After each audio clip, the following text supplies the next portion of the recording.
रम्युणजिणमभिरम् अनन्तवर्णार्दंसन सावम् भोक्ष्यामि नियमसारम् केवली श्रुत केवली भणितम् नम करो अनंत उत्कृष्ट दर्शन ज्ञानमय जिन वीर को नियम सार सुकेवली श्रुत केवली पर कथित को।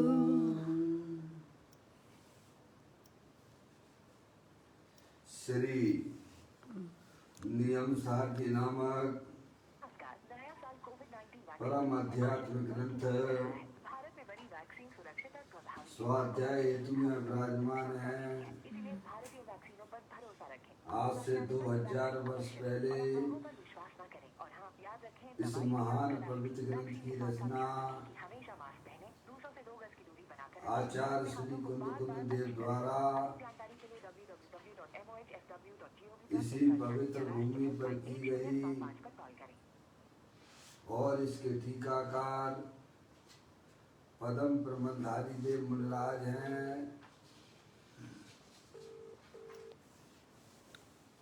ग्रंथ का नाम नियम सार है। नियम से करने योग्य कार्य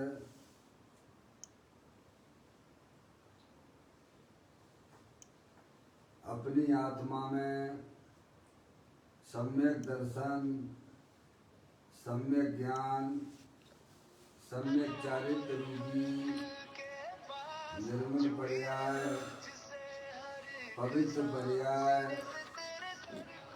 मोक्ष मार्ग रूपी पर्याय को प्रकट करना। क्योंकि वह पर्याय स्वयं सुख स्वरूप है और अनंत सुख का कारण भी है। अनादि काल से हमारे आपके आत्मा में पर को अपना जानने वाली, पर को अपना मानने वाली, पर के साथ संबंध रखने वाली ऐसी मूल देश रूपी अपवित्र रूप पर्याय, मलिन पर्याय प्रकट है, जो स्वयं दुख स्वरूप है और अनंत दुख का कारण भी है। ऐसी मूराग देश रूपी मलिन पर्याय का अपनी आत्मा में से उस पर्याय का अभाव करना है और सम्यक दर्शन ज्ञान चारित्र रूपी निर्मल पर्याय, पवित्र पर्याय, मोक्ष मार्ग रूपी पर्याय को प्रकट करना है। ऐसे कार्य की प्राप्ति जिनवाणी माता के द्वारा अपने आत्मा के स्वरूप को पहचानना, अपनी जो आत्म वस्तु है वह परद्रव, प्रभाव और पर्याय से विभिन्न एकमात्र अखंड ज्ञान ज्योति स्वरूप है। ऐसे गायक प्रभु परमात्मा का माँ जनवाणी माता के द्वारा परिचय करके तत्पश्चात शरीर रागादि ये सब कर्मकृत वस्तुएं हैं। इनका हमारे आत्मा के साथ में किसी भी प्रकार का कोई संबंध नहीं है। इस प्रकार सम्यक विज्ञान पूर्वक शरीर रागादिक की रुचि छोड़कर अंदर में जो अखंड ज्ञान ज्योति स्वरूप भगवान आत्मा है उसमें ही अपनापन स्थापित करना, उसे ही निज रूप से जानना और उसमें ही अपनी वर्तमान पर्याय को मग्न कराना, उसे ही अरियंत परमात्मा ने धर्म कहा है। उसकी चर्चा आचार्य भगवंतों ने, मुनराजों ने एक एक गाथा और उसकी टीका और कलश के माध्यमों से हमें अपने आत्मा के स्वरूप को यहाँ पर समझाया है। देखिएगा, यह परम आध्यात्मिक ग्रंथ है जिसका नाम है नियम सार।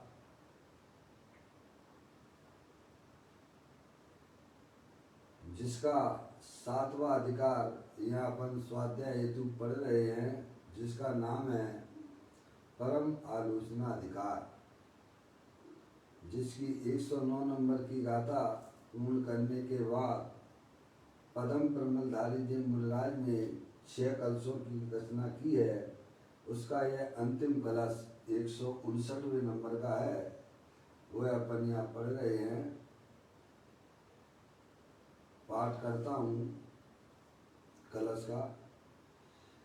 भिन्न जो निज भाव से उन विभावों को छोड़कर मैं करूं नित्य चिन्ह मात निर्मल आत्मा की भावना। कर जोड़ कर मैं नमन करता मुक्ति मार्ग को सदा। इस दुखमयी भव उदद से बस पार पाने के लिए। बड़ी सुंदर बात यहाँ पदम प्रमलधारी देव मुनिराज कहते हैं कि यह संसार जो है दुखमय है।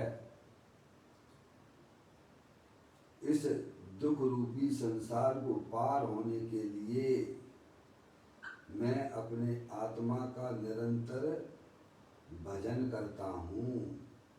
समझ में आया पापा? ये संसार 4 गति वाला, 4 गति 84 लाख योनियां, ये सब दुख स्वरूप हैं। किसी भी गति में सुख नहीं है, सब हलाहल दुख रूप हैं। समझ गया?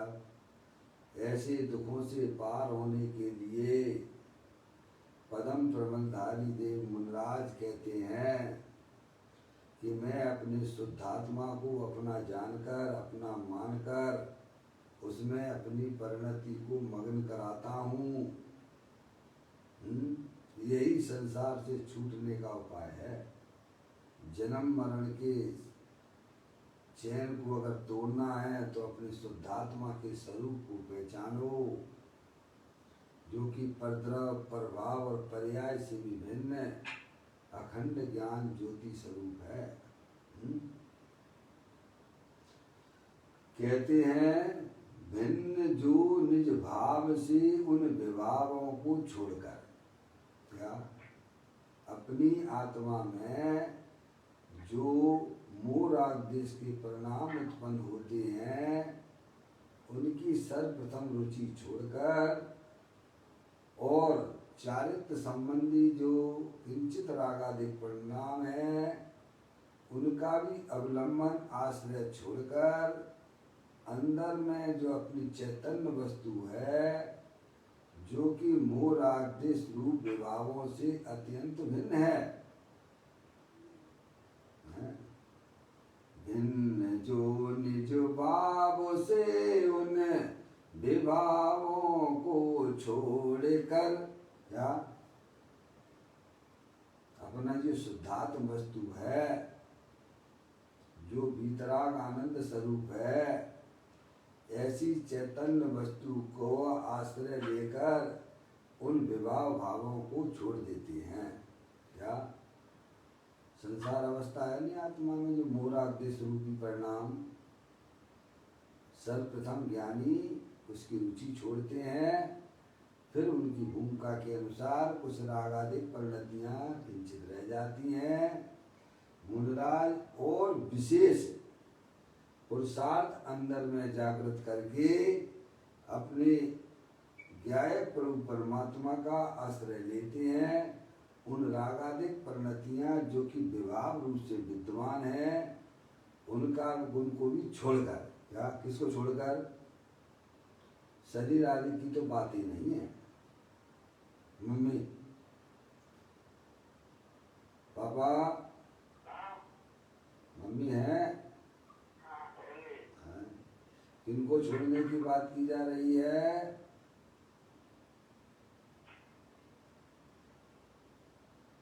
किनको छोड़ने की बात की जा रही है? राग आदि। बहुत सुंदर बात, बहुत ही बढ़िया बात की पापा आपने। दिनवाणी सुनना तो पूरी जागरूकता से सुनना, कुछ समझ में नहीं आएगी।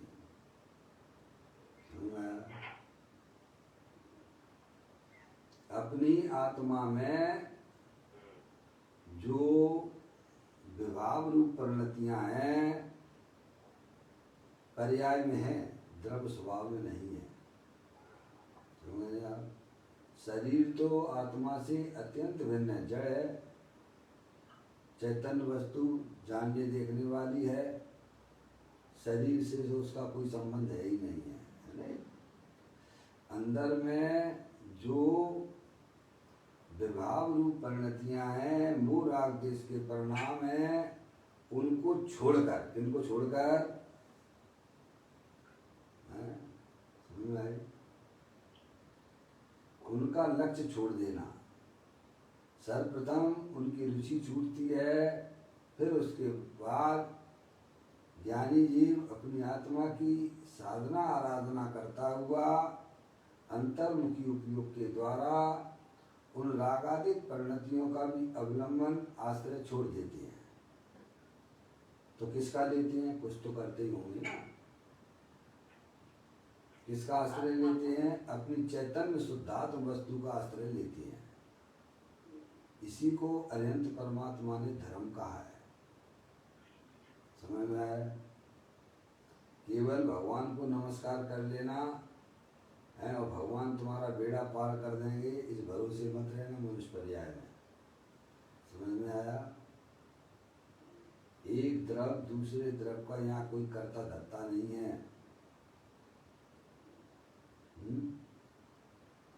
आप ग्रंथों को पढ़िए, समझिए, उनका भाव ग्रहण कीजिए। इसीलिए स्वाध्याय को परम तप कहा गया है। ज्योति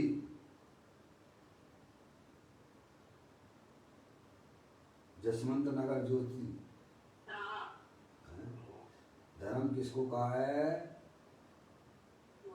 अपनी जो चैतन्य वस्तु है, जो जानने देखने वाले पदार्थ है, जो तीनों काल शरीर और अंदर में होने वाले रागादिक परिणतियों से भिन्न है, ऐसा सच्चा ज्ञान करके शरीर रागादिक का लक्ष्य छोड़कर अंदर में अखंड ज्ञान ज्योति स्वरूप रूप से प्रथम में प्रथम स्वीकार करना, और फिर जो किंचित रागादिक परिणतियां रह जाती हैं, ज्ञानी उनका भी लक्ष्य छोड़कर, मुनराज हैं, भावलिंगी संत मुनराज हैं, अभी उनकी पर्याय में स्वभाव रूपी 28 मूल गुण पालने का स्वभाव विद्यमान है।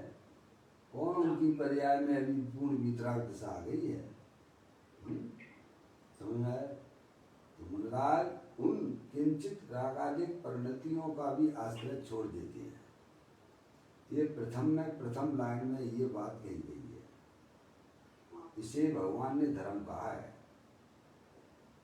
कि अपनी आत्मा के आश्रय से अपना जीवन जीना।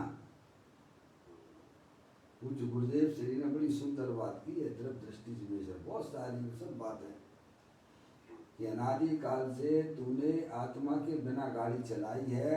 कब के हो भाई साहब पापा? अरे कब के हो? कब तक रहोगे? ऐसा नहीं कि शरीर के नाश होने पे आपका नाश हो जाएगा, भूल में मत रहना। शरीर के नाश होने पर अपनी चैतन्य वस्तु का नाश नहीं होता है।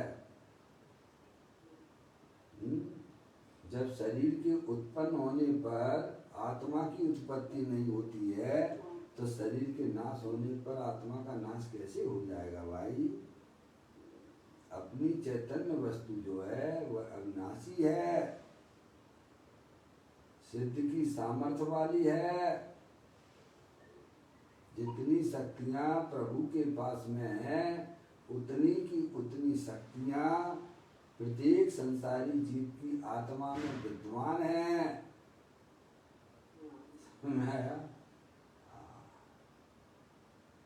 ज्ञानी भक्त जीव होते हैं जिन्हें देव परमात्मा के द्वारा बताए गए तत्व को पहचान जाते हैं। कि भगवान का इशारा ये है कि अपनी चैतन्य वस्तु को पहचानिए जो कि परद्रव, प्रभाव और पर्याय से भी भिन्न है, अखंड ज्ञान ज्योति स्वरूप है। ये भगवान का इशारा है भाई साहब।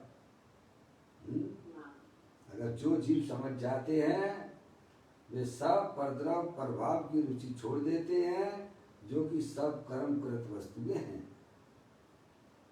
इनसे हमारा क्या संबंध है? मैं तो चेतन वस्तु हूं ना।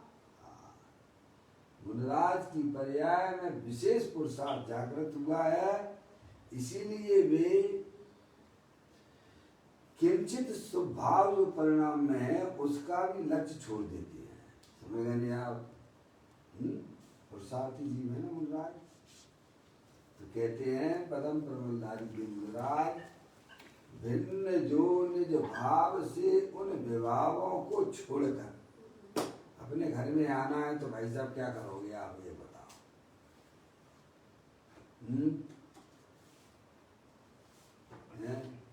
आपको अपने घर में आना है,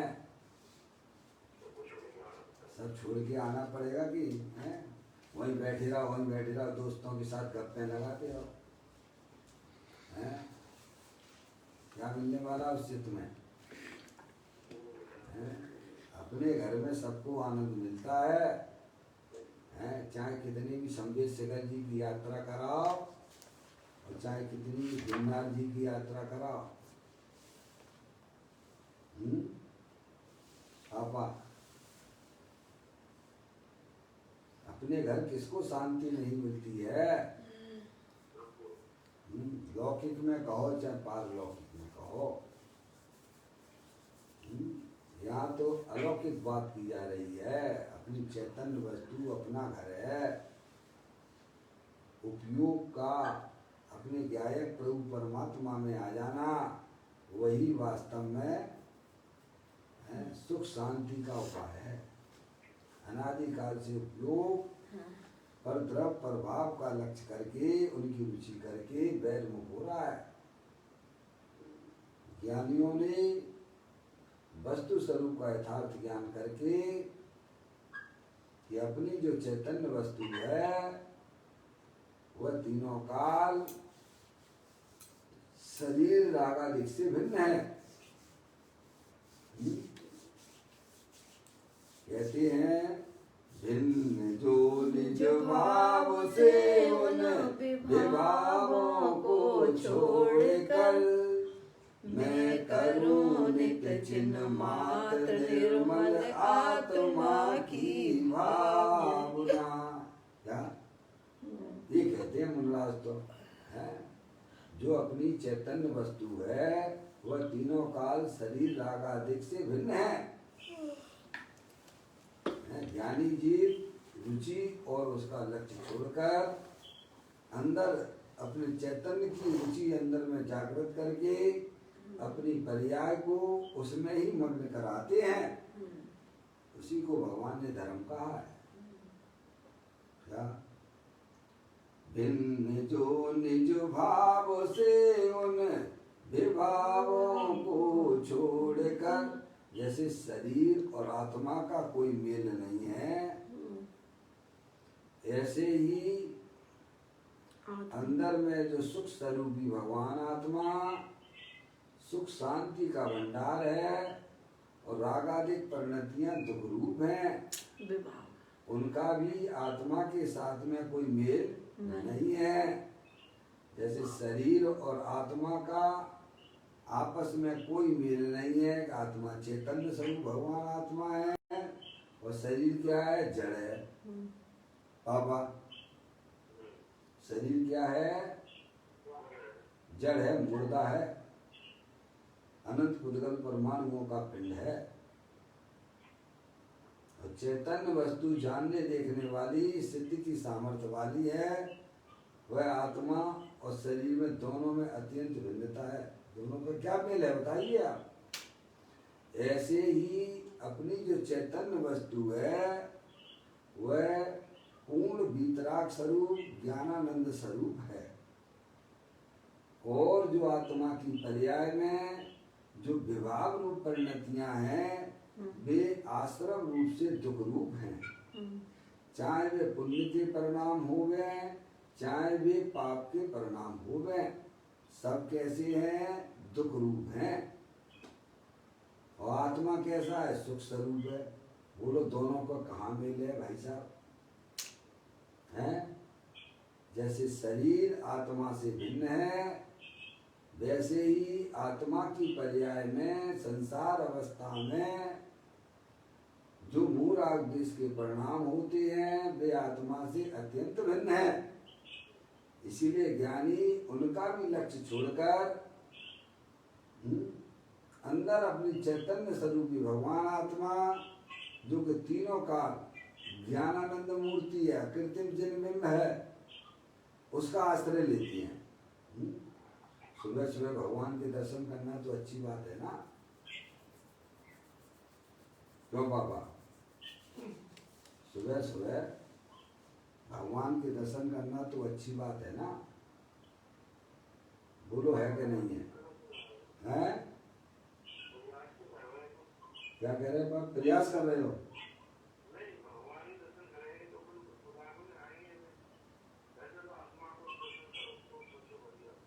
सबसे बढ़िया तो यही है। सही बात है पापा, और भगवान का यही आदेश है और यही संदेश है। बाहर में भगवान के दर्शन का मतलब ही यही है कि अपने भगवान आत्मा के पास जाओ तुम। जिन दर्शन निज दर्शन के जिन दर्शन निज दर्शन के लिए होते हैं, भिखारियों के लिए नहीं है, भीख मांगने के लिए नहीं। प्रभु मेरे शरीर अच्छा कर दो, प्रभु मेरे घर में अनुकूलता कर दो। हैं? भगवान करता रहता है क्या? नहीं। तुमने क्या यूज किया तुम भगवान को?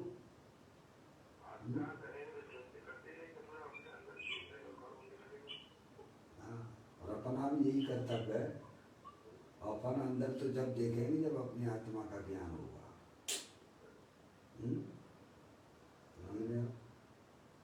तो यहाँ पदम प्रबंधारी देव मुनिराज बड़ी सुंदर बात करते हुए लिखते हैं, भिन्न जो निज भाव से उन विभावों को छोड़कर, भिन्न जो, भिन्न यानी जो विभाव रूप परिणति है, जो अपनी आत्मा में मोह राग देश रूप परिणाम है, वे हमारे आत्मा से भिन्न है क्या? भिन्न है।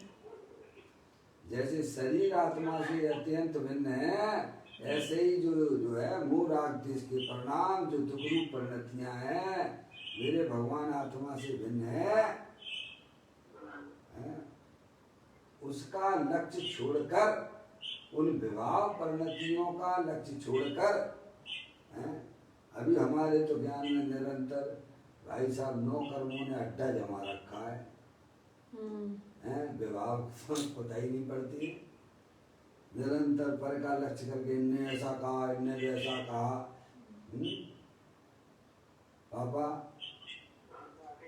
कल क्या बनाना है? समझ नहीं आप इनसे रुपया लेना, किन से उठाना है, इनको बेवकूफ़ बनाना है। क्यों? अभी तो हमारे परिणामों में यही चल रहा है भैया।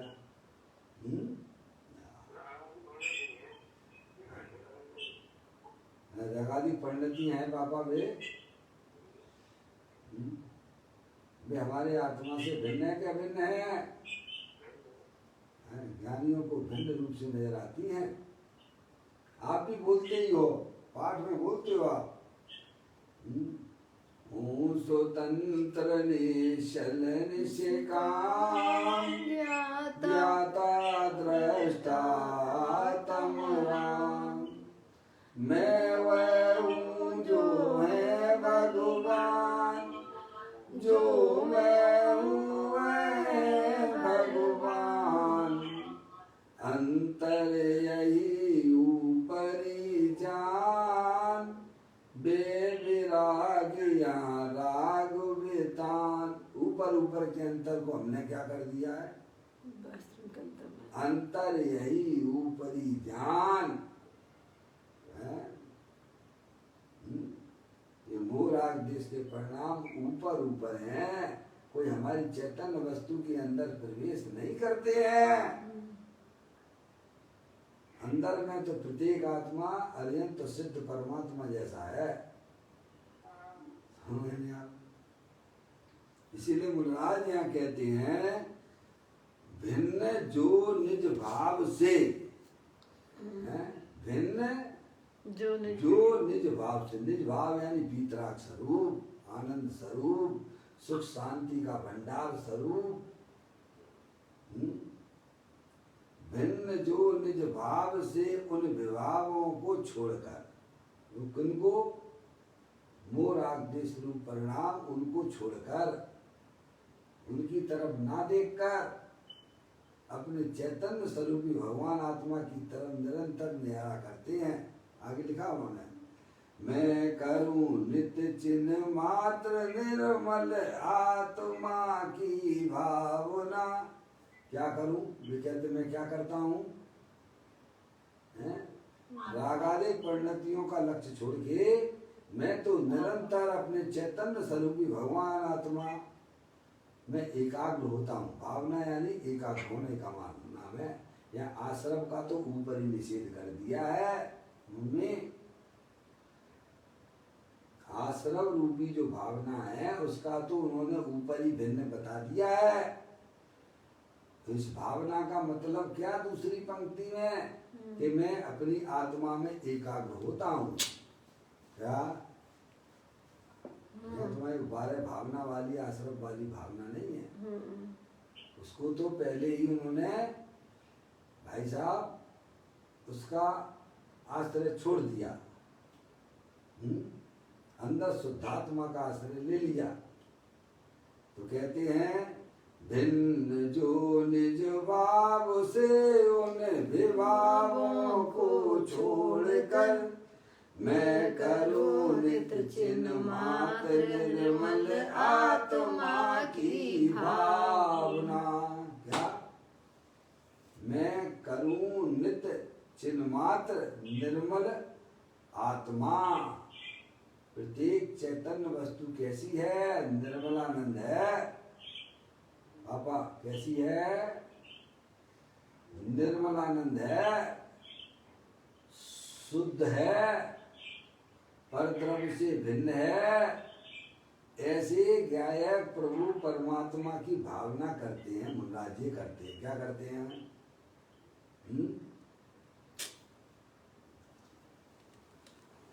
मुन्नाज का जीवन कैसा होता है भाई साहब?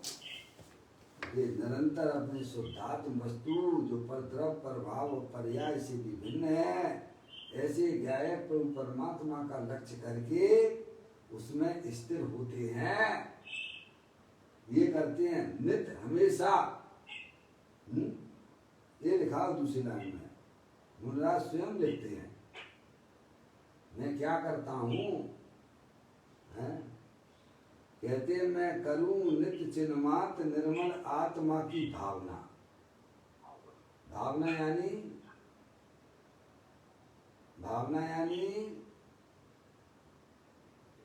अरे बोलो हैं, भावना यानी चैतन्य परमात्मा की बात। भावना यानी मम्मी एकाग्रता करना, अपनी आत्मा में एकाग्र हो रहना। मैं बारंबार अपनी आत्मा में एकाग्र होने का प्रयास कर रहा हूँ। रागादिक जो स्वभाव है 28 मूल पाड़ने का जो परिणाम है, उनका भी लक्ष्य छोड़कर अंदर में अखंड ज्ञान ज्योति स्वरूप जो तीनों का निर्मलानंद है, ऐसे ज्ञायक प्रभु परमात्मा में निरंतर अपनी परिणति को मग्न करते हैं। वो करते हैं महाराज। अनंत गुणों में केली करते, चैतन्य गुफा में मुनिवर बसते। अनंत गुणों में केली करते, एक ही भाव न भाए मन में मधुबन में। क्या करते हैं मुनराज भाई साहब हैं? अरे करने योग्य कार्य तो एक ही है। प्रभु आपने एक ज्ञायक बताया, त्यों लोक में नाथ अनुपम बताया। मुझे आज मेरा यही रूप पाया। क्या प्रभु आपने एक ही तो काम दिया है भगवान ने, वो भी नहीं करोगे क्या? बोलो, भगवान ने एक ही तो तुम्हें काम बताया है। एक ही करने योग्य कार्य है। कहते हैं मनराज, भिन्न जो निज भाव से उन विभावों को छोड़कर मैं करूं नित्य चिन्ह मात्र निर्मल आत्मा की भावना। अब कहते हैं तीसरी लाइन में, कर जोड़ कर में नमन करता मुक्ति मार्ग को सदा। क्या हो गया? कर जोड़ कर यानी अपने उपयोग को अपने ज्ञायक प्रभु परमात्मा में जोड़ना। क्या वही वास्तव में नमस्कार है। कौन सा नमस्कार है भाई साहब? ये तुम्हारे हाथ पैर वाला नमस्कार नहीं है पापा। अपने उपयोग को अपने ज्ञायक प्रभु परमात्मा में जोड़कर, वो होता है नमस्कार अरिहंत परमात्मा का।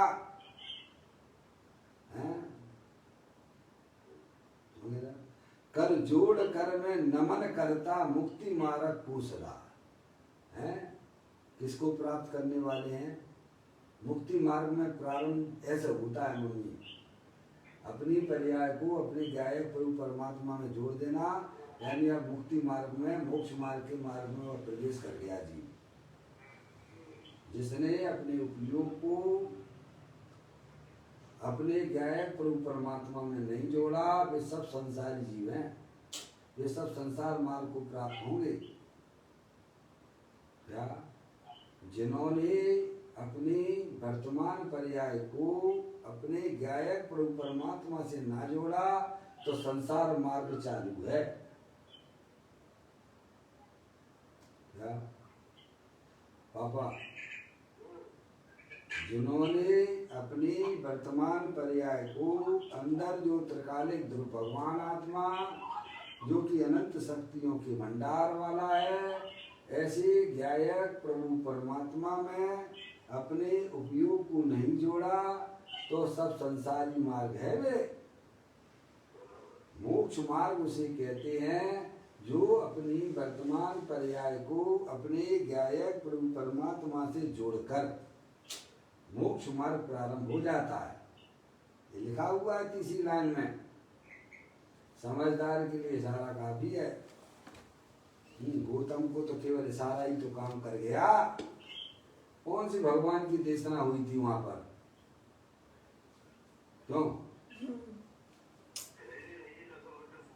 है पापा क्या?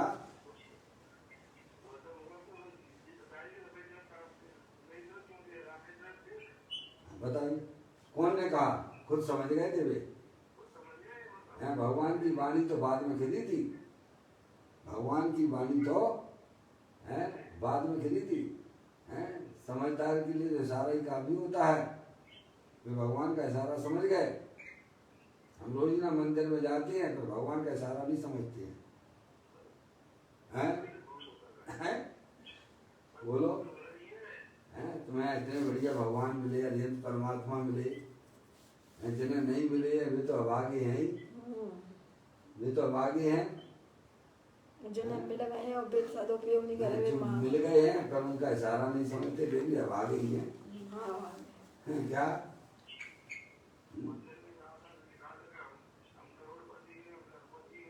हाँ भगवान इतना इशारा नहीं समझ पाए भाई साहब। रोज ही ना जाएंगे भगवान के पास में। एक बार प्रतिमा में पापा एक बार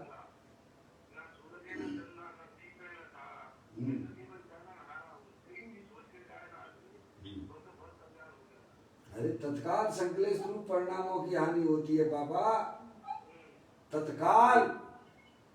लेकिन करने का ऐसा भूत पड़ा हुआ है इस आत्मा में कि भाई साहब करूं करूं करूं करूं करूं करूं कुछ नहीं तो धर्म करूं।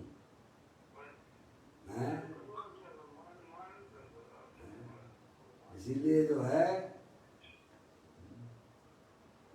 ज्ञानी कहते हैं तुम पाप और पुण्य करना हो तो करो, पहले ये तो जानो कि तुम कुछ कर सकते हो कि नहीं कर सकते हो। हैं? हाँ, सारा समझना है प्रभु का बस। प्रभु ये कहते हैं कि अपने उपयोग अपने गायक प्रभु परमात्मा में जोड़ दो। अब ये काम तो करोगे नहीं, हैं? ये काम तो करोगे नहीं। भगवान क्या सिखाते हैं मंदिर में जाके? अरे भगवान के दर्शन करते हो तो भगवान क्या सिखाते हैं? अपने उपयोग को अपने गायक प्रभु परमात्मा में जोड़ दो तो मोक्ष मार्ग प्रारंभ हो जाएगा। और उसमें ना जोड़ा पर द्रव्यों में जोड़ा तो संसार मार्ग चालू है। ये तीसरी लाइन में बता रहे हैं वे पदम प्रमलधारी देव मुनराज। कर जोड़ कर मैं नमन करता मुक्ति मार्ग को सदा। जो अपनी पर्याय को अपने गायक प्रभु परमात्मा में जोड़ देते हैं वे मोक्ष मार्ग में गमन करते हैं। ये कह रहे हैं भगवान पदम प्रमलधारी देव मुनराज। और जो अपने उपयोग को शरीर और शरीर से भिन्न चेतन अचेतन पदार्थों में जोड़ते हैं वे सब जो है संसार मार्गी हैं। ये अर्थ कहाँ से निकाल लिया? अरे यहाँ लिखा हुआ है ना भाई साहब, निकाल क्या लिया? दो दो चार जैसी बातें हैं, तुम्हारी समझ में नहीं आती तो हम क्या करें? भगवान का संदेश तो यही है, मैं जोड़ कर नमन करता मुक्ति मार्ग को सदा। क्या इसको कहते हैं? मुक्ति मार्ग है। अपनी पर्याय की डोर अपने शुद्धात्मा से बांध देना है पापा। पर्याय की डोर किससे बांध देना? अपने शुद्धात्म वस्तु से बांध देना। अरे भाई आप जो है आटा बनाते हो, चक्की में गेहूं डालते हो,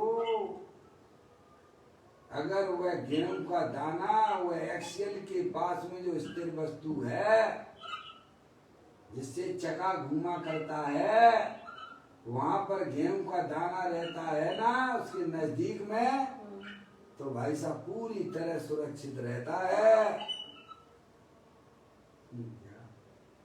पापा, और इधर उधर गिरे तो चकनाचूर हो जाता है।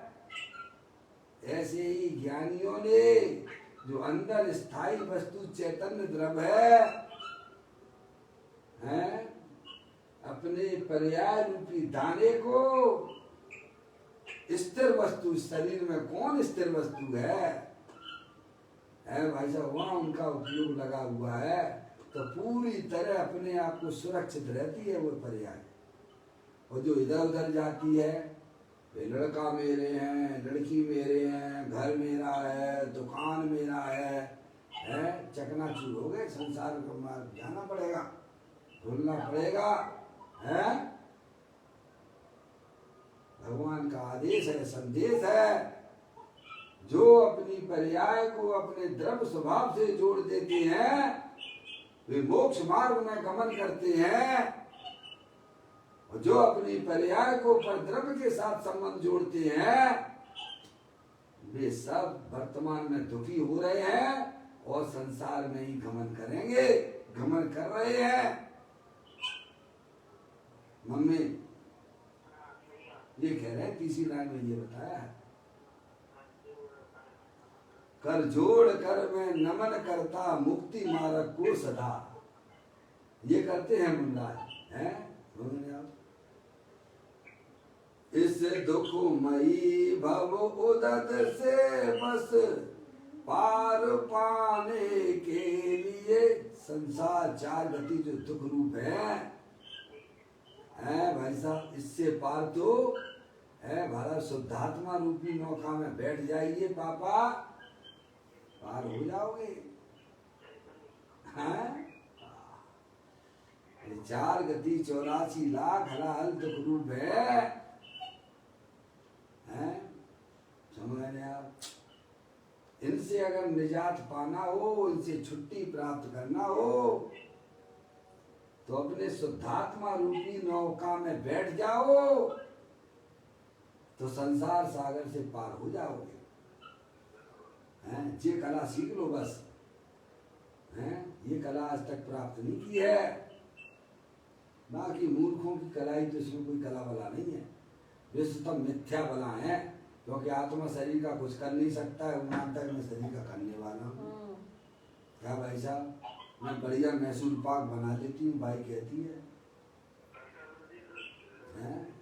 भाई कहती है मैं बहुत बढ़िया मैसूर पाक बना लेती हूँ। समझ गए? मिथ्या मानता है। मैं बहुत बढ़िया क्लिनिक चला लेता हूँ, मेरा जैसा कोई डॉक्टर नहीं है। समझ में आया? मैं बहुत परफेक्ट डॉक्टर हूँ, सबसे बढ़िया डॉक्टर हूँ, सबसे बढ़िया चलाने वाला हूँ, लाखों करोड़ों रुपए छापता हूँ पापा। सब मिथ्या मान्यता है। मैं बहुत बढ़िया इंजीनियर हूँ, मुझे सब आता है। मुझे अपना जो है सब डिवीजन और डिवीजन सब चलाना आता है। समझ में आया? मैं बहुत बड़ा इंजीनियर हूँ। भाई सब मिथ्या मान्यता है। तू चेतनेश्वर भगवान आत्मा है, जानने देखने वाला है। इस संसार सागर से पार होने की कला तुझे आती है कि नहीं आती है? क्या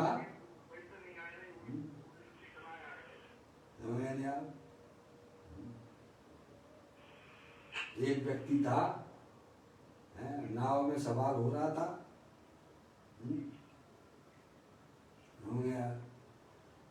तो जो है नाव में जा रहा था, तो बहुत सारी बातें कर रहा था नाविक। नहीं, वो जो है नाविक से बहुत सारी बातें कर रहा था। वो पढ़ा लिखा था, बैरिस्टर, और वह उससे नाविक से बोलता है, क्या है तुम कुछ पढ़े लिखे नहीं हो, यही करते रहती हो पापा। क्या बोला वो? बैरिस्टर पढ़ा हुआ, तुम जैसे लोगों ने तो देश को बर्बाद किया है। समझ में आया? फर्राटे से इंग्लिश बोलने वाला नाव में बैठा हुआ था। इधर जो है आंधी तूफान आने लग गया। अपने ज्ञान का बहुत बड़ा एक बहुमान बता रहा था वो। तो नाविक ने कहा कि तुम्हें तैरने की कला आती है क्या? तुम इतने पढ़े लिख गए हो, अभी आंधी तूफान आ रहा है, नाव डूबने वाली है, तुम्हें तैरना की कला आती है कि नहीं आती है? पापा किसने कहा? नाविक ने कहा। इससे कहा? वो पढ़े लिखे व्यक्ति से कहा, जो अपने ज्ञान की क्षोभसम ज्ञान की क्या मार रहा था, बड़कपन दिखा रहा था अपने ज्ञान का। समझ में आया? उसने कहा कि भाई साहब नाव डूबने वाली है, तुम्हें तैरना आता है क्या? नहीं, ये नहीं आता। तो तेरी कला सब कहाँ चली गई? अभी तो सब जो है मरण को प्राप्त होने वाला है पापा। इसलिए बिजनेस वाले कहें कि मेरे को बिजनेस करना बहुत बढ़िया आता है, मैं डॉक्टर हूँ, मैं इंजीनियर हूँ, मैं सीए हूँ। भाई साहब तुम्हें संसार से पार होने की कला आती है क्या? नहीं आती है तो ऐसे रुकते रहोगे। सही बात। बार बार जन्म लोगे और बार बार फिर यही काम करोगे, और कोई जरूरी नहीं है तुम्हें मनुष्य पर्याय दोबारा मिलेगी। समझ में आया पापा? ज्ञानी काम ये करते हैं, ये 4 गति 84 लाख योनिया जो कि दुख स्वरूप है। समझ में आया? इससे तिरने की कला उनके पास में है, वे संसार सागर से पार हो जाते हैं। तो चौथी लाइन में कहते हैं, इस दुखमयी भव उदद से बस पार पाने के लिए, क्या इस संसार सागर से पार होने के लिए अपनी स्वानुभव द्वारा अपने भाई साहब संसार सागर से पार हो जाता है। आत्मानुभूति के द्वारा इस संसार सागर से ज्ञानी जीव तर जाते हैं। ये कला सीख लो भगवान के पास में। राजा के पास जाओ और भाई साहब खाली हाथ लौट जाओ, तो तुम राजा के पास गए क्या? तो भिखारी जैसे जाते हो, भगवान मेरा एक कल्याण कर देना, भगवान मेरा कैसम घर में जो है ये चीज आ जाए, ये चीज आ जाए, वो हो जाए, शरीर के रोग ठीक हो जाए। तो लोकीनाथ के भगवान के पास आए हो भाई, उनसे जीने, इससे संसार सागर से तिरने की कला सीख लेना भाई। जग को दे दी जग की निधियां दिन रात लुटाया करते हैं। कहते हैं इस दुखमयी भव उदर से बस पार पाने के लिए, क्या पूरा पढ़ता हूँ। भिन्न जो निज भाव से उन विभावों को छोड़कर, मैं करूँ नित चिन्ह मात निर्मल आत्मा की भावना, कर जोड़ कर मैं नमन करता मुक्ति मार्ग को सदा, इस दुखमयी भव उदद से बस पार पाने के लिए। श्लोकार निज भाव से भिन्न ऐसे सकल विभाव को छोड़कर एक निर्मल चिन्मात्र को मैं भाता हूँ। ये पदम प्रबंधाई देव मुनिराज कहते हैं। अंदर आत्मा की पर्याय में जो भी रागादिक परिणतियां होती हैं उनका लक्ष्य छोड़कर अंदर जो त्रिकालिक ध्रुव भगवान आत्मा है, जो कि तीनों का निर्मलानंद स्वरूप है, ऐसे ज्ञायक प्रभु परमात्मा की प्रतीति पूर्वक अपनी पर्याय को अपने ज्ञायक प्रभु परमात्मा में रमण कराते हैं। संसार सागर को तर जाने के लिए, क्या के लिए ऐसा काम क्यों करते हैं? संसार सागर से पार होना हो, 4 गति 84 लाख योनियों से निजात पाना हो, छुट्टी प्राप्त करना हो, तो अंदर में शुद्धात्म वस्तु को पहचान कर उसमें मग्न होना, इसीलिए करना है। संसार सागर को तर जाने के लिए, क्या के लिए करते हैं ये काम है भाई साहब? 4 गति 84 लाख योनियों से जन्म मरण से छुटकारा पाने के लिए। अवेद कहे हुए, अब देखना, अवेद कहे हुए फिर ब्रैकेट में लिया जिसे जिनेंद्रों ने भेद रहित कहा है ऐसे अपना शुद्धात्म जो वस्तु है वो अभेद रूप से विद्यमान है पापा परद्रव्य से तो भिन्न है ही पर अभेद रूप से विद्यमान है अनंत शक्तिमय है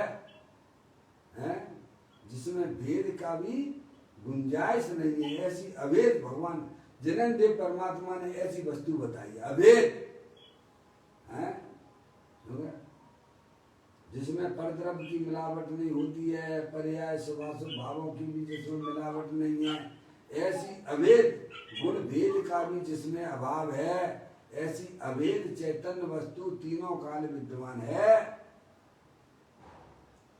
अभेद कहे हुए जिसे जिनेंद्रों ने जिनेंद्रों कर दिया नहीं अनंत तीर्थंकरों ने क्या एक ने नहीं जिनेंद्रो शब्द लगा के यानी अनंत तीर्थंकरों का यही एक संदेश है कि अपनी चैतन्य वस्तु वह अभेद है उसमें उसे पहचान कर उसमें अपने उपयोग को जोड़ो जिसे जिनेंद्रों ने भेद रहित कहा है क्या कहा है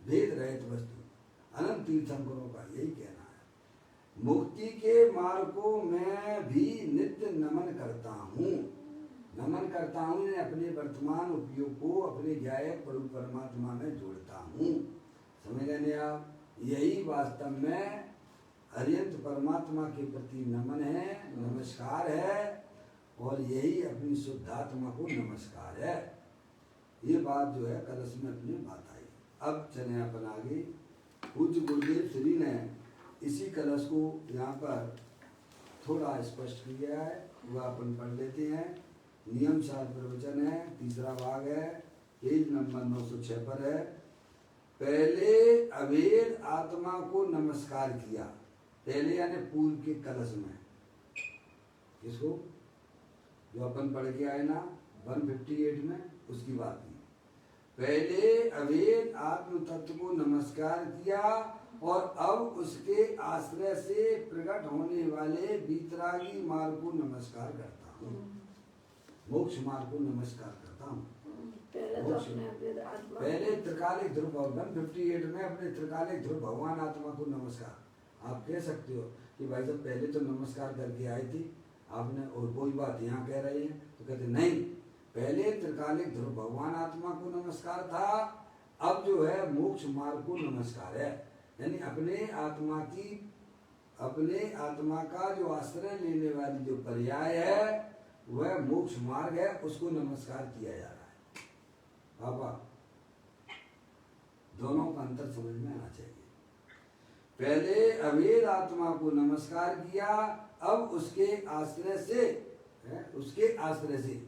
भगवान आत्मा के आश्रय से भाई साहब कैसी पर्याय होंगी मलिन पर्याय होंगी कि निर्मल पर्याय होंगी संसार मार्ग होगा कि मोक्ष मार्ग होगा समझ लीजिए आप जो पर्याय अपने त्रिकालिक ध्रुव भगवान आत्मा का आश्रय लेती है वह रत्नात्रय रूपी पर्याय वह मोक्ष मार्ग रूपी पर्याय है आप तो कहते उसके आश्रय से पहले अभेद आत्मा को पूर्व में नमस्कार किया था अब उसके आश्रय से प्रकट होने वाले बीतराग मुक्ति मार्ग को नमस्कार करता हूँ आप इसके अलावा रागादिक में या भेद की भावना में थोड़ा भी नमस्कार नहीं करता क्या कहते हैं कि साहब थोड़ा थोड़ा इसको भी तो करते हैं ऐसा थोड़ा हैं थोड़ा भी नमस्कार नहीं करते हैं समझ लें आप बैर मुक्ता को मोक्ष मार्ग में बिल्कुल भी भाई साहब स्थान नहीं मिलता है चाहे वह स्वभाव रूप से भी क्यों ना हो आचार्य अमृतचंद देव ने भी अपने कलशों में समय सार में यही बात हमको समझाई है खारेपन से भरी हुई जो नमक डली है ज्ञान भाव से भरा हुआ जो निजातम है अंतर बाहर प्रकट तेज में सहज मनाकुल वह अखंड चिन्ह में चिदघन हमें प्राप्त हो क्या प्रभु ये स्वभाव तो मुझे नहीं चाहिए हैं। और ये निर्मल पर्याय है, जो निर्मल पर्याय जो है वह निर्मल पर्याय किंचित है, समझ गए नहीं आप? वह बीतराग रूप पर्याय की भी अंदर में चाय नहीं है। चाय तो अंदर अखंड ज्ञान ज्योति स्वरूप की है। जब तो उसमें भजन में लिखा हुआ है, पतली धार न भाए मन में। वो लोग बोलते हो भी बोलते भजन में। यहाँ तो निरंतर अशुभ भावों की रुचि अंदर में पड़ी हुई है। काय की पंच इंद्रिय की भोगों की रुचि वह अशुभ परिणाम है। समझ आया? ज्ञानी कहते हैं कि हमारे 28 मूल गुण के परिणाम जो शुभ भाव हैं उनकी बात तो बहुत दूर है। हमें तो वह जो पतली धार जो मोक्ष मार्ग रूपी है वो भी मुझे नहीं चाहिए। मुझे तो वह अखंड ज्ञान ज्योति स्वरूप भगवान आत्मा ही चाहिए। रहिए अनंतानंत काल यथा तथा शिव परिणमय। अंदर में चाहे तो अपनी त्रिकालिक ध्रुव भगवान आत्मा की है। तो कहते हैं पहले अभेद आत्मा को नमस्कार किया, अब उसके आश्रय से प्रकट होने वाले वीतराग मुक्ति मार्ग को नमस्कार करता हूँ। इसके अलावा रागादिक है, सुने, रागादिक में या भेद की भावना में थोड़ा भी नमस्कार नहीं करता। सही बात। अर्थात उन्हें किंचित भी उपाधि नहीं मानता। अभी उनकी पर्याय में रागादिक परिणाम है। मुनराज की पर्याय में अगर ना हो तो पर्याय में ही भगवान हो जाएंगे भाई साहब हैं। फिर अरिहंत भगवान और मुनराज में फिर पर्याय, फिर वो अंतर भाई साहब नहीं रहेगा। द्रव्य स्वभाव से तो किसी में अंतर नहीं है, सब चीज भगवान जैसे हैं। लेकिन पर्याय में मुनराज में और अनंत परमात्मा में पर्याय की दृष्टि से अंतर है कि नहीं है? है। जहाँ अंतर है वह अंतर को समझो, जहाँ अंतर बिल्कुल नहीं है उसको भी समझो। सही बात है। तो कहते हैं किंचित भी उपाधि नहीं मानता। यानी वर्तमान में मुनराज के पास में 28 मूल गुण पालने का स्वभाव तो है, पर वे उसे नहीं चाहते हैं। उसे वे हे रूप से मानते हैं। कैसे मानते हैं? उपाधि रूप से तो अपना त्रिकालिक ध्रुव भगवान आत्मा मानते हैं। उपाधि अपना अपा अपनी आत्मा में भी अभी वर्तमान में शुभाशुभ रूप परिणामों की उत्पत्ति है। समझेंगे आप? हम उसे हे रूप से मानते हैं कि उपाधि रूप से मानते हैं। मुनराज तो उस भाव को उपाधि रूप से स्वीकार नहीं करते, हे रूप से मानते हैं। क्या है? अगर हे मानोगे तो अपने आत्मा में आ जाओगे, और बिना अच्छा मानोगे तो वही नहीं, वहीं अटके रहोगे। हैं? अच्छा मानोगे तो हैं?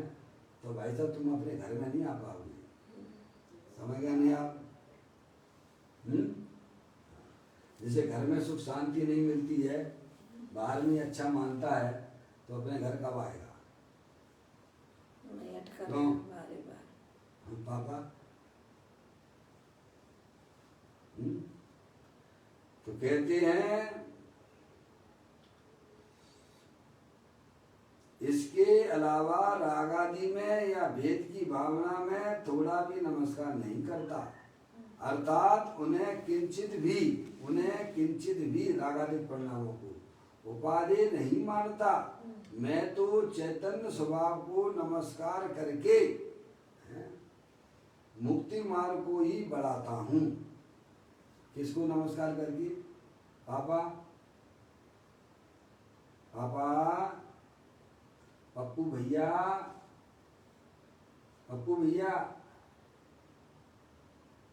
बस आवाज आ जाए तो थोड़ा ठीक लगता है। आपकी जागृति होना बहुत जरूरी है। पप्पू भैया, नहीं तो हम तो समझेंगे सो रहे हो, है क्या? किसको नमस्कार करने की बात की जा रही है?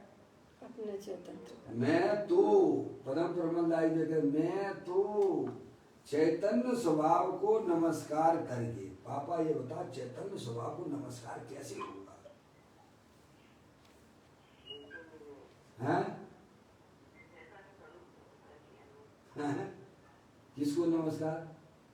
अपने चैतन्य स्वरूपी भगवान आत्मा को नमस्कार की बात है, या पर परमात्मा के नमस्कार की बात नहीं है। समझ गए आप? जहाँ जाते हो वेदी पे बोलो नेमिनाथ भगवान की जय। सोनागिर में तो यही चलता रहता है, समझ में आया? सोनागिर में है, जिस वेदी के सामने गए गंगा गए गंगादास, जमुना गए जमुनादास। है क्या हो गया भैया?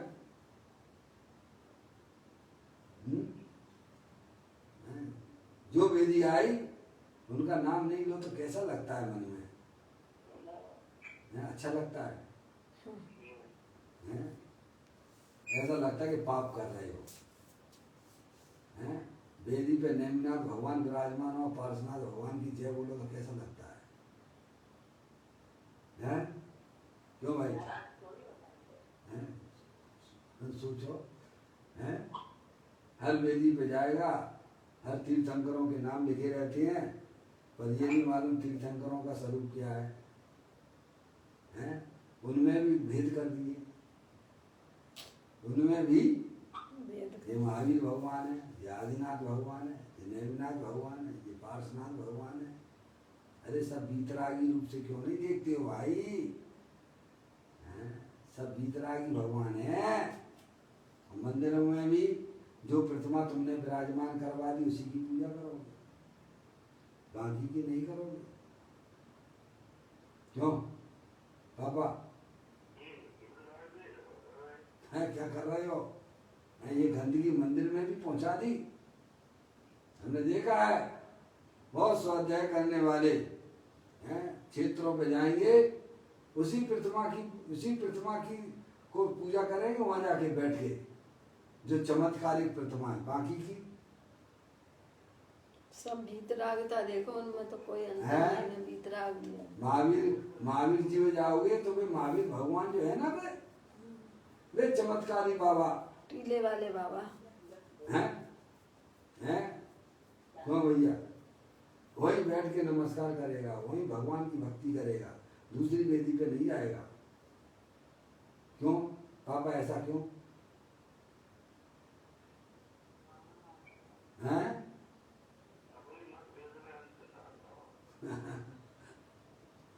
भगवान ने ये बिल्कुल नहीं कहा, सब तुम बीतराग रूप से देखो, सभी प्रतिमाएं समान हैं। क्या सब बीतरागता को बताने वाली हैं और वे सब नमस्कार करने योग्य हैं। समझ गए आप? बताइए, ये मेरी है, ये तेरी है, ये मंदिर ये सोनगढ़ वालों का है, देवगढ़ वालों का है, वो यही में अटके भाई हो तुम। हैं? समझ में आया? कहते हैं मैं तो चैतन्य स्वभाव को नमस्कार करके, प्रभु ये भगवान कहाँ मिलेगा? प्रभु जो मैं नमस्कार करूं, यहाँ तो ये नहीं कहा कि अरिहंत भगवान को नमस्कार करके, पापा पार्श्वनाथ भगवान को नमस्कार करके, आदिनाथ भगवान को नमस्कार करके। किसकी नमस्कार की बात की है? चैतन्य भगवान। तो ऐसा भगवान है कि नहीं आपके पास में? स्वयं ही है। ऐसे भगवान को नमस्कार करने का मन नहीं होता है क्या? है? सब जगह जाएगा, सबको नमस्कार करेगा, पर अपने भगवान को नहीं करेगा। तो मुनराज कहते हैं मैं करता हूं ना, दे देवल में विराजमान अविनाशी तत्व चेतनेश्वर, उसको मैं नमस्कार करता हूं।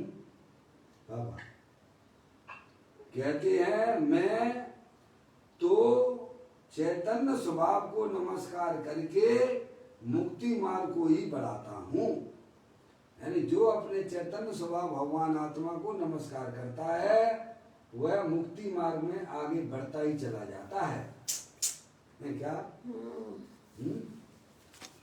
मूल को ज्यादा पकड़ लिया, क्या है उसकी तरह?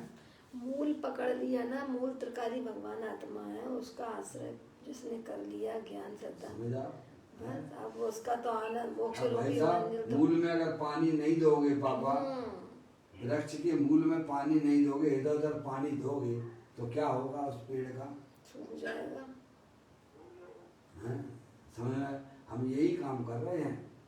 हमारा अंदर हृदय, हमारी पर्याय सूख रही है, बंजर हो रही है भाई। हैं? परमात्मा प्रकाश जी में योगेंद्र महाराज ने तो यही लिखा है, बंजर हो रही है। क्या? इसकी चित्त रूपी भूमि बंजर हो रही है। मूल स्वभाव को छोड़ के इधर उधर अपने उपयोग को लगा रहे हो, बंजर हो रहे हो पर्याय में। अपने गायक प्रभु परमात्मा को छोड़कर बाहर में चाहे कोई सा भी धार्मिक कार्य हो, उसमें अपने उपयोग को लगाना यानी पर्याय में बंजर होने जैसा है। ये ज्ञानियों को समझ में आती है, अज्ञानियों को नहीं। मैं तो चैतन्य स्वभाव को नमस्कार करके मुक्ति मार्ग को ही बढ़ाता हूँ। ये है, समझ आप? जिस प्रकार हीरा के व्यापार में हीरे की कीमत कम नहीं होती, उसी प्रकार यहाँ कहते हैं कि चिदानंद स्वभाव में कभी भी ढिलास नहीं करना। क्या? पकड़ के रखना अंदर से। अज्ञानी जीव कैसे पकड़ के बैठा हुआ है शरीर को, और शरीर से फिर चेतन अचेतन पदार्थों को ऐसे पकड़ बना के रखी है कि मर जाएगा, चमड़ी चली जाए पर दमड़ी ना जाए। अज्ञानी जीव की पर्याय कैसी है बाबा? चमड़ी चली जाए पर दमड़ी ना जाए। दमड़ी यानी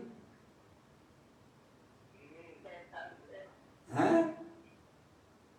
अंदर में जो भाई साहब पर पदार्थों की पकड़ ऐसी बनी हुई है पैसे आदि की है, तो ज्ञानी कहते इसका 11वां प्राण है ये पैसा। पैसा कौन सा प्राण है? 10 प्राण वाला तो जीव देखा है, 11वीं प्राण वाला कौन सा है? जैसे बाहर में पैसे की पकड़ है, पर द्रव्यों की पकड़ है, वह 11वां प्राण वाला है। वो 10 प्राण को भी नहीं गिनता है। पैसा चला जाए, चमड़ी चली जाए पर पैसा ना जाए, है भाई साहब बोलो। लेकिन ज्ञानी जीव की पर्याय में अपनी शुद्धात्मा की पकड़ है। शरीर चला जाए तो चला जाए, हैं? देखो ऐसे हमारे महामुनिराजों के ऊपर कैसे कैसे उपसर्ग होते हैं। बताओ पापा, थोड़ा बहुत क्रोधाधिक करती हैं कि नहीं करती हैं? हैं?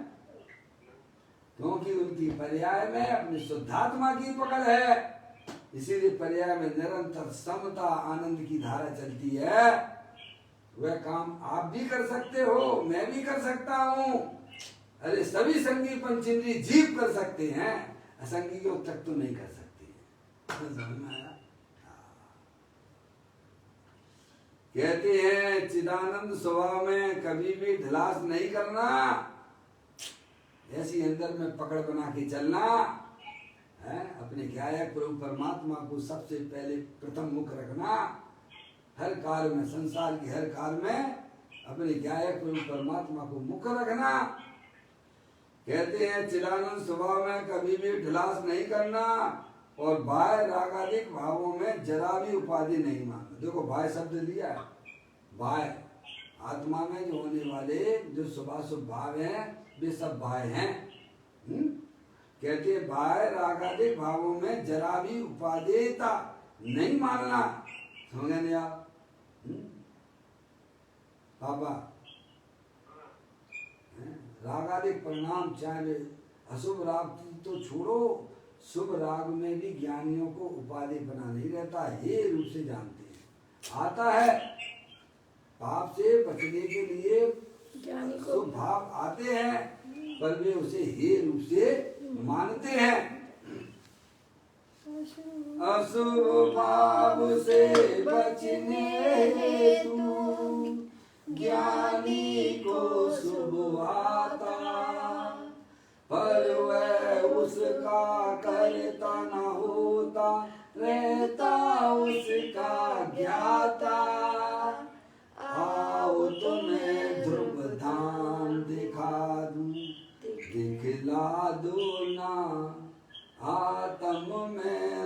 ना सिखला दो ना। ज्ञानी जीवों की पर्याय में भी अशुभ भाव से बचने के लिए शुभ भाव आता है, पर वे उसे उपादेय रूप से ग्रहण नहीं करते हैं। उपादेय रूप से तो अपनी चैतन्य वस्तु हीरा, जलल ज्ञान ज्योति स्वरूप, चमकता दमकता हीरा, शरीर रागादिक से भिन्न ऐसी चैतन्य वस्तु में अपनापन स्थापित करके उसमें ही अपनी पर्याय को मग्न कराते हैं। तो कहते हैं जिस प्रकार हीरे के व्यापार में हीरे की कीमत कम नहीं होती, उसी प्रकार यहाँ कहते हैं चिदानंद स्वभाव में कभी भी ढिलास नहीं करना और बाह्य रागादिक भाव में जरा भी उपाधिता नहीं मानना। पहले उसकी श्रद्धा करना चाहिए। क्या पहले क्या करना चाहिए? श्रद्धा कीजिए कि मैं मनुष्य नहीं हूँ, मैं शरीर नहीं हूँ, मैं तो अखंड ज्ञान ज्योति स्वरूप भगवान आत्मा हूँ। ये रागादिक परिणतियां भी हमारे चैतन्य स्वरूपी भगवान आत्मा से भिन्न है, ऐसा अंदर में सर्वप्रथम श्रद्धान करना। पश्चात उसके बाद उसमें स्थिर होने से मुक्ति मार्ग पूर्ण होता है। किसमें स्थिर होने पर है? उसी चैतन्य वस्तु को जिसमें आपने स्वीकार किया है कि मैं अखंड ज्ञान ज्योति स्वरूप भगवान आत्मा हूँ, पर द्रव्य प्रभाव और पर्याय से भी भिन्न हूँ, ऐसा जहाँ श्रद्धान ज्ञान हुआ, फिर तत्पश्चात जो रागादिक परिणतियां उनको हे रूप से जानता हुआ, उपादेय रूप से अपना चैतन्य स्वभाव को मुक्त करता हुआ, कैसा उसमें अपनी पर्याय को मग्न कराता है। पश्चात उसमें स्थिर होने से मुक्ति मार्ग पूर्ण होता है। यही आलोचना है और यही वास्तव में मुक्ति का कारण है। इस प्रकार से सुंदर चर्चा हमने 159 कलश के माध्यम से इसका वाचन किया। कल नई गाथा के साथ में 110 नंबर की गाथा कल अपन पढ़ेंगे। अपना अभी समय हो गया। निज निधि निज में बताई, ये अनंत अनंत उपकार है, उसके लिए जिन वाणी मांगो वंदना सतवार है, वंदना सतवार है। भगवान नमोकार मंत्र।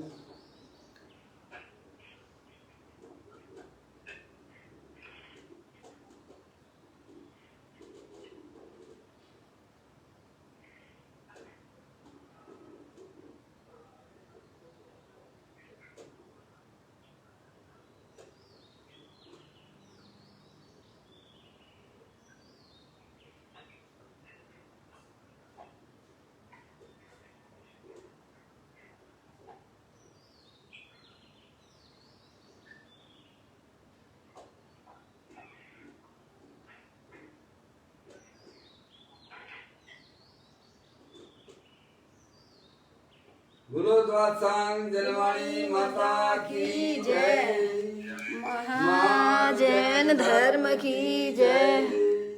सभी साधर्मी आत्मार्थी बंदियों को सादर जय जनेन्द्र।